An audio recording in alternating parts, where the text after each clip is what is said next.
Hi everybody, welcome to Marble Halls TV, and I want to discuss some transfer stories over the weekend and the past couple of days. Now, I'm going to start on this story. It's on Emmy Wendia, and I believe. Hang on, sorry, that's the wrong tab. Just bear with me. Um,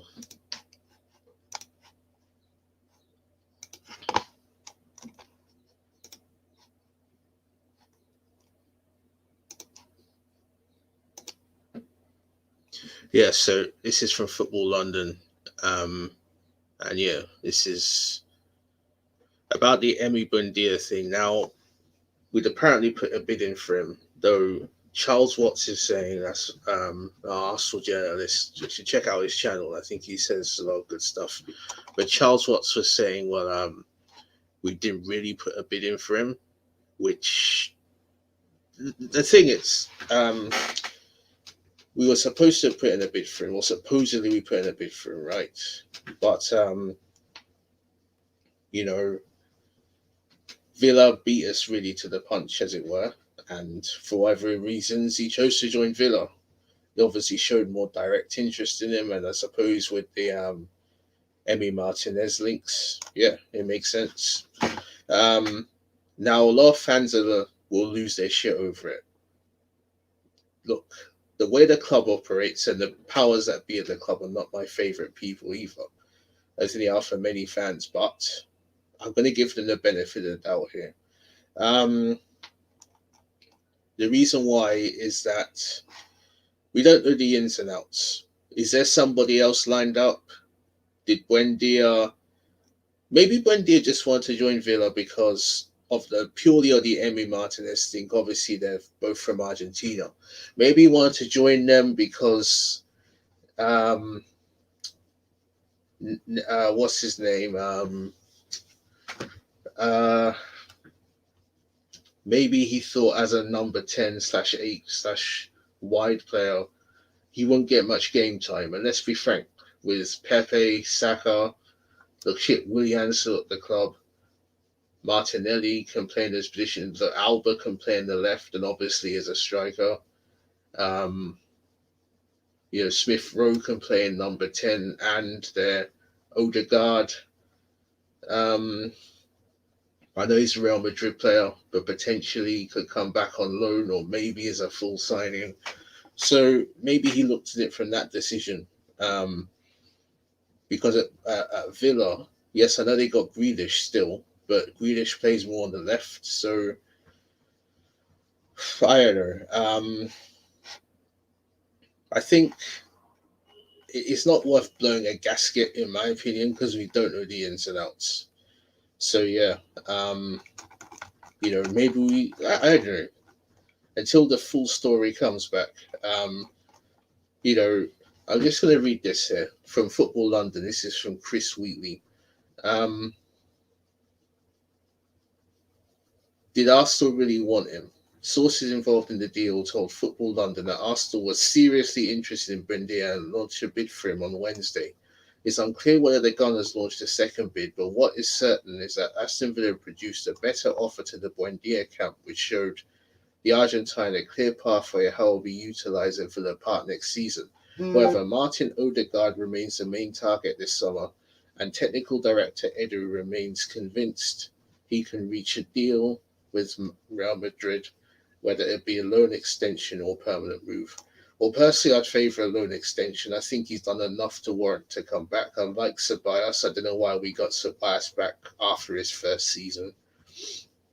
But, I think Odegaard, if I had to grade him out of 10 in his loan, I'd say probably 6. I think that's fair. I think he started well. He dipped a bit, to be fair. He was injured, but I think he's done enough to warrant another chance. But who knows? And this text here, for me, is critical. It says, but what is certain is that Aston Villa produced a better offer to the Buendia camp, which showed the Argentine a clear pathway and how it will be utilised.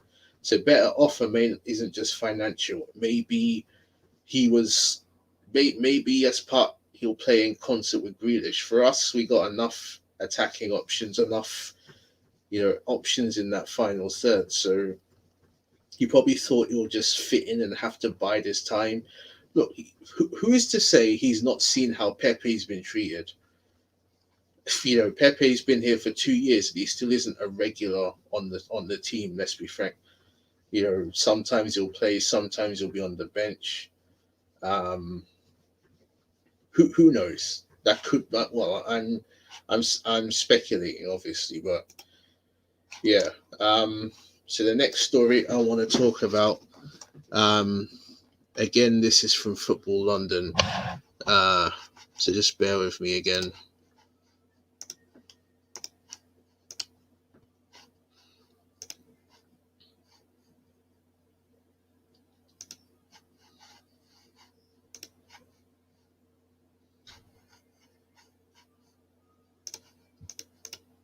Is this Aubameyang? Now there's a story linking him with Chelsea. The thing is that I don't think Aubameyang's finished. He's come on to stick this season, yes, understandably so. But I think it's too early to say that he's done. I think it could be the form of the team. It could be other things off the pitch that are a factor. And obviously he and Tuchel are very close. I think the reason he probably left Dortmund is that he couldn't get on with the owners or the man or the so shall we say the board more so than Tuchel, because obviously he and Tuchel are very close. And I think Chelsea are a better team than us. Obviously, they probably would create more chances and he could fit in well there. But I don't know. I think selling him to Chelsea, and would he want to leave? Well, that you never know. Chelsea have a better chance of winning a title. That they're the European champions. Let's be frank. But I don't think there represents much legs in this. I personally would not sell Aubameyang. I'd keep him. The next season really is where the rubber meets the road. Well, not so much rubber meets the road, but I think if he's poor next season, then I think hard questions will be asked, and probably rightly so. But even still, I look, even if Aubameyang's poor next season, or even worse next season than he has been, season just gone, I still respect him to the extent, I think generally if a player's done good things for you, even if they do turn out bad towards the end, you should still respect them. So, I don't know. I think for players in that regard, any criticism shouldn't go over the top. So, I just hope the criticism he would get if he is bad is balanced. But I don't see much legs in this because I don't think Aubameyang wants to leave. Yes, he's Tuchel's his brethren and them, but I don't know. Plus, if they get Aubameyang, he's got 2 years left, let's say at the top level, probably 2-3 years max. If I were Chelsea, I'll get a young striker. There's links for them for Haaland, who obviously is young.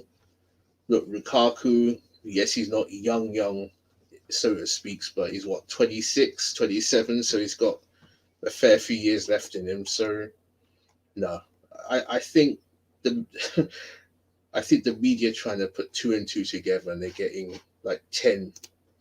So no, for me, that's a non-starter. And this Yves Bissouma thing, I want to talk about that briefly as well. Sorry, but this StreamYard is kind of finicky. Just bear with me again.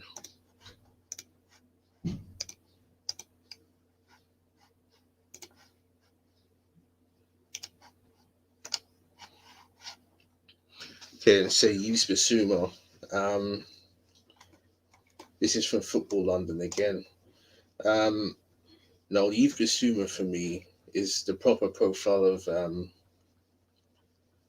midfielder that we need. Tough tackling, energetic, good short range passing. He and what's his name can be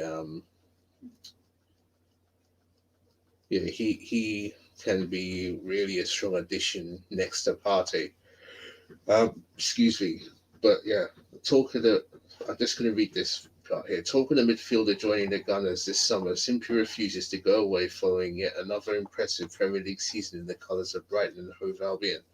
Furthermore, Football London understands that Arsenal will be in the transfer market to sign players in at least 5 positions in the coming months, with a big overhaul expected to take place in North London after failing to qualify for Europe for the first time in over 2 decades.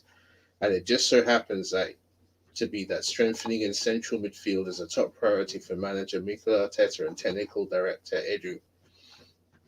Bissouma as well as Sheffield United's Sander Berge are just two names being looked at both players are thought to be keen on a switch to the Emirates. However, the former appears to be pushing harder for a move. Well, at least that's the opinion of many Gunners fans, given what has happened on social media since the final day of the Premier League season last month. Um, so yeah, they're just saying, well, fans are putting two and two together and getting getting 10. Um, Thing is, I think Bissouma should really be priority. Um, Basically, what it's just basically speculation um, at the moment. But look, we just need to get it done because United need players. If you okay, let's be frank. If United and Arsenal went in for him, probably have to say United are favourites. Bigger club, let's be frank. They're in the Champions League. Yes, Ollie's dead as a manager, and Arteta possibly. Yeah, I say Arteta's won a trophy in a big country, and I think he has the capacity to learn. Ollie's been a manager for 10 years, so what can he learn? Um, but he's only really got the United job because of his legendary status. Let's be frank; he's a bit of a stooge for the Glazers, and the Glazers aren't stupid, right? Um, and I want to talk about this story of from Football London again, Luis Campos. Now, it's from a few days ago, but I I think it's good news. My only thoughts really are, well, we already have Edu who does his job really. That's Edu's job to look after the long term technical parts. So coaching standards, you know, scouting players. Arteta's job really, even though his title now is manager, it still is generally managing the first team, right? And coaching directly the first team. Um, so, you know, I suppose having an input in the youth setup, probably even the women's team too, just to a limited degree. Um, but the entire like football operation will be overseen by Edu. Garlic is more in terms of well, I suppose football relations with like the Premier League, the FA, UEFA, FIFA, with other clubs, with agents, and obviously Vinay's thing was yeah, he's head of commercial, so all the accounting, HR, marketing, PR, IT, and all those factors. Well, that's just how I understand it. So if Campos comes in, would it be a bit overkill since unless he's there either to replace Edu or guide Edu? Mm, because yeah, that's the only thing I can think of. Um, because you can't have like a too many cooks spoil the broth kind of thing. So yeah, if we can get him in as a top level scout, I don't see why not scout, but certainly scout slash technical director who can guide the relatively inexperienced Edu and I suppose Arteta.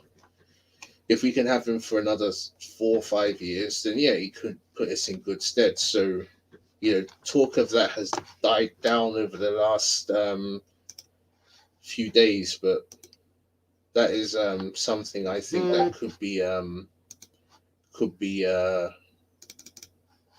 valuable. So And I've gone on for a lot, but I haven't posted in like a couple of days.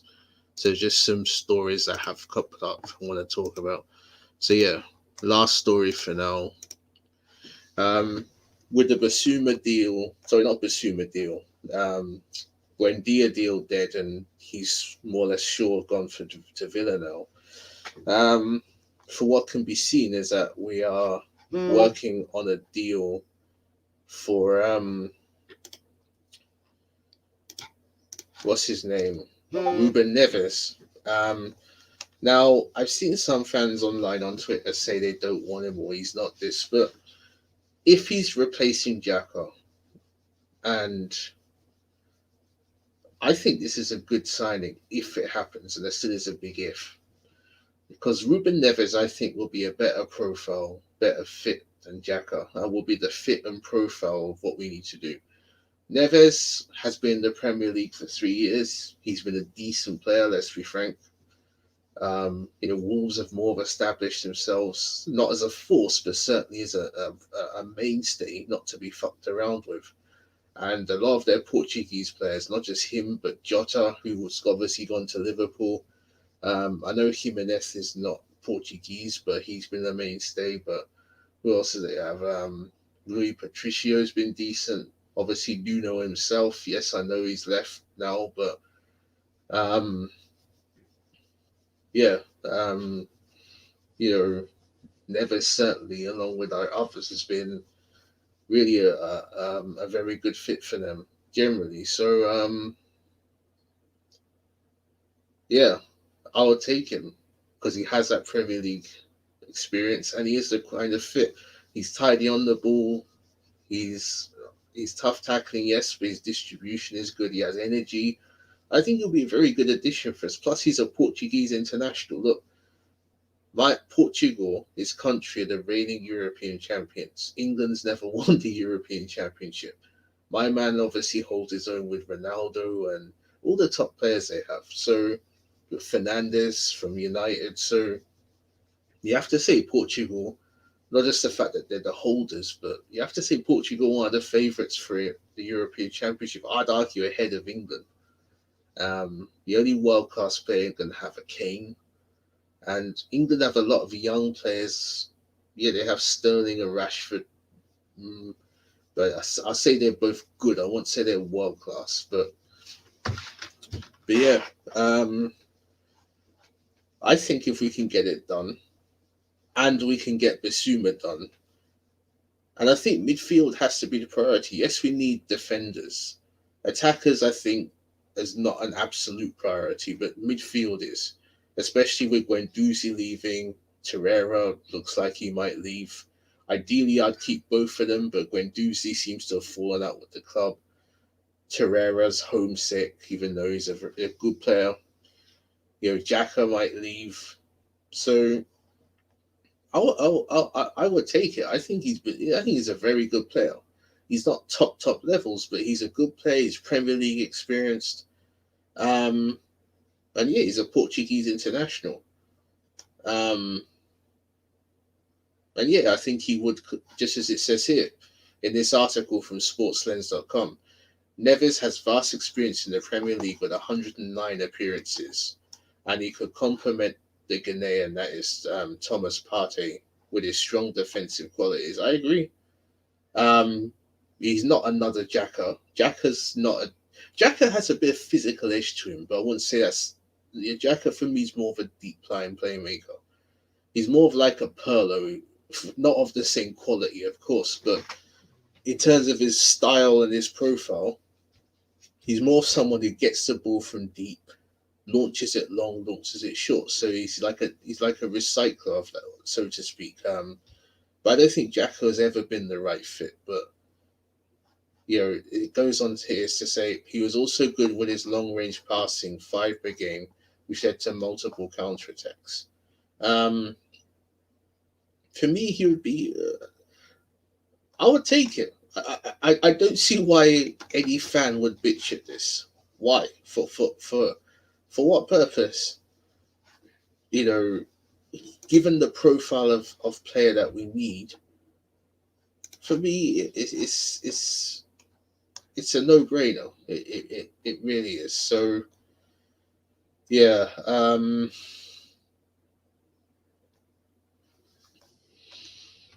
it really is. It's a no-brainer. So yeah, personally, I would I think it'll be a good move to go for. I generally do. So yeah, um, if we can get it done per the reports, then yeah, why not? But I just want to talk about one thing that made me chuckle. Uh, so just bear with me.